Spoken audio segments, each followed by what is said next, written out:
sahabat CPNS, terima kasih sudah mampir di podcast kami. Perkenalkan, saya Sabila Apinda Deviana akan memandu diskusi ringan kali ini mengenai isu pengunduran diri peserta CPNS yang sudah lolos seleksi.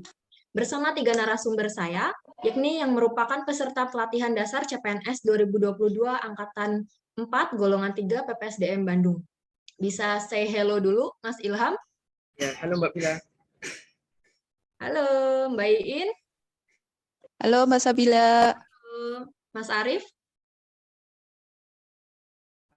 Halo Mbak Sabil. Terima kasih sudah hadir.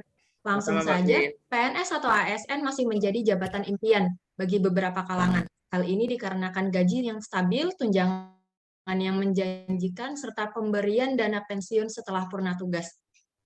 Seleksi penerimaan CPNS dari waktu ke waktu semakin ketat dan transparan, sehingga bisa dikatakan sangat beruntung apabila berhasil lolos dari serangkaian tes yang disyaratkan.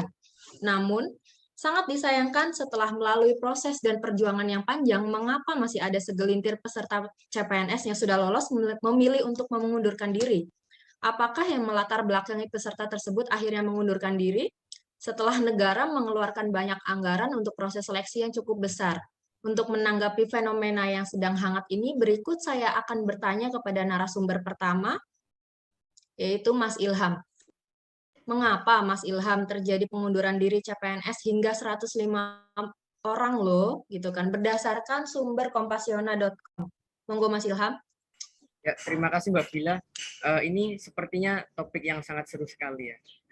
Di sini saya akan mengutarakan kenapa terjadinya pengunduran diri CPNS hingga 105 orang. Itu 105 orang kan banyak sekali ya. Menurut saya itu ada 4 faktor. Yang pertama pastinya gaji serta tunjangan. Dan yang kedua itu penempatan kerja. Kan ada instansi yang penempatannya kerja kan tidak sesuai dengan seperti yang kita pilih di awal. Biasanya kan itu disebar. Dan yang ketiga itu kebanyakan orang itu udah kehilangan motivasi duluan sebelum bekerja menjadi ASN. Berbagai alasan itu menurut saya sangat disesalkan karena kan semestinya para CPNS itu mencari dulu informasi tentang jabatan yang mau dia lamar sebelum ikut seleksi. Makanya kalau dari saya sebelum mendaftar itu alangkah baiknya teliti dulu, cari informasi yang banyak, cari tahu keadaan instansinya bagaimana sebelum memilih satu formasi. Untuk besaran gajinya sendiri kan kita udah tahu. Di internet pun juga ada peraturan pemerintah nomor 15 tahun 2019 tentang gaji calon pegawai negeri sipil. Kita kan bisa baca-baca itu peraturan pemerintahnya sebelum cari tahu kok ternyata gajinya sedikit atau gajinya kurang sesuai dengan wilayahnya, kan kita bisa cari tahu dulu. Untuk soal tunjangannya kan kita juga bisa tahu dari APBD-nya masing-masing instansi. Misalnya saya sendiri di Kabupaten Brebes kan sebelum daftar kita cari tahu APBD-nya seberapa. Karena APBD-nya misalnya besar, mungkin tunjangannya besar, atau APBD-nya kecil, mungkin tunjangannya juga ikut kecil. Begitu juga soal penempatan. Kan waktu kita pertama mendaftar kan di situ ada belangko lampiran yang tentang penempatan. Di situ kan kita udah tanda tangan materai untuk siap ditempatkan dimanapun.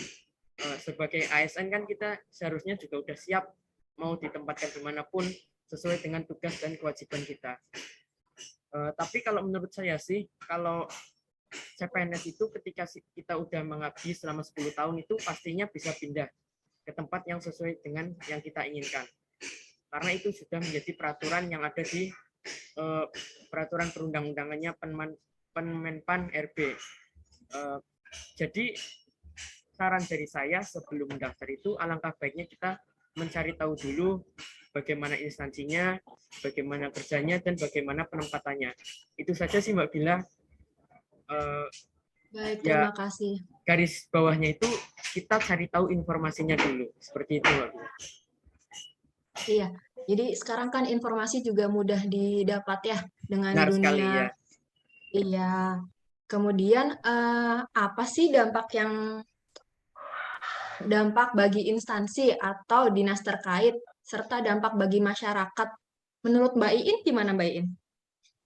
Jadi kalau menurut saya dampak yang paling utama dari fenomena CPNS yang mengundurkan ini tuh kayak jabatan yang seharusnya terisi malah menjadi tidak terisi atau kosong. Selain itu kan biaya yang dikeluarkan untuk mengisi formasi ini cukup besar ya, serta pemerintah itu udah banyak melakukan pengeluaran biaya seperti itu. Apalagi untuk beberapa daerah dengan jumlah ASN purna tugas yang cukup banyak, maka hal ini akan mengakibatkan tidak optimalnya pelayanan publik maupun efisiensi kerja. Selain itu, proses transfer ilmu juga terhenti. Padahal pasti para ASN yang purna tugas memiliki ilmu dan pengalaman yang lebih banyak dikarenakan jam terbangnya itu udah tinggi. Ya. Kemudian kalau dampak dari masyarakatnya itu yang berpengaruh ke masyarakat, yaitu peserta yang lolos ini yang kemudian mengundurkan diri telah menutup kesempatan bagi peserta lain yang tidak lolos, namun sebenarnya dia bersungguh-sungguh ingin menjadi abdi negara yang ingin mengabdikan dirinya bukan semata-mata karena tergiur dengan pendapatan yang stabil. Seperti itu Mbak Sabila kalau menurut saya. Iya, jadi sebenarnya ini bukan masalah sepele ya. Keputusan ini ternyata tuh berdampak ke berbagai hal ya. Kemudian satu pertanyaan terakhir untuk Mas Arief. Bagaimana langkah yang diambil pemerintah untuk mencegah kejadian ini agar tidak terulang kembali, Mas? Mas Arief? Halo, Mas Arief. Oke, terima kasih Mbak Sabil. Kalau makasih Mbak Sabil. Kalau menurut saya, halo, Sudah, masuk sudah. suara saya Mbak? Oke, terima kasih. Kalau menurut saya sih Mbak, pemerintah itu harus lebih transparan mengenai hak dan kewajiban yang akan diterima oleh seorang abdi negara ataupun PNS. Karena setelah saya telusuri, informasi-informasi yang beredar di berbagai media itu ternyata persoalan gaji merupakan salah satu faktor penyebab mundurnya para CPNS. Setelah itu, pemerintah juga lebih transparan. Jadi peserta akan lebih cepat mempertimbangkan dan tahu persis hak dan kewajiban, serta besaran gaji yang akan diterimanya sebelum mengikuti proses seleksi.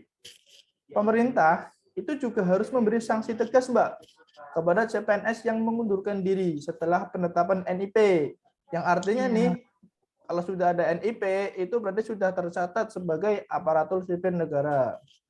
Pemerintah juga harus memberikan sanksi tegas, ya berupa tidak boleh melamar pada penerimaan CPNS untuk periode 1 tahun berikutnya, sesuai dengan pasal 54 ayat 2 Permenpan nomor 27 tahun 2021. Selain itu, mengganti biaya yang telah dikeluarkan panitia dan disetorkan kepada kas negara. Untuk jumlah denda yang dibayarkan itu dapat berbeda-beda sesuai dengan peraturan masing-masing instansi para peserta. Jadi pemerintah itu pada intinya harus benar-benar tegas nih, memberikan sanksi-sanksi yang nantinya akan diberikan kepada CPNS yang mundur supaya hal ini itu tidak terulangi lagi. Seperti itu, Mbak Sabil. Baik, terima kasih atas tanggapan 3 narasumber kita. Seru sekali ya diskusi kita hari ini. Sungguh sangat disayangkan fenomena pengunduran diri CPNS terjadi lagi. Izinkan saya menyampaikan sebuah kutipan. Kata siapa CPNS itu wah? 1 tahun lebih kita harus bersusah payah. Kata siapa CPNS itu mapan?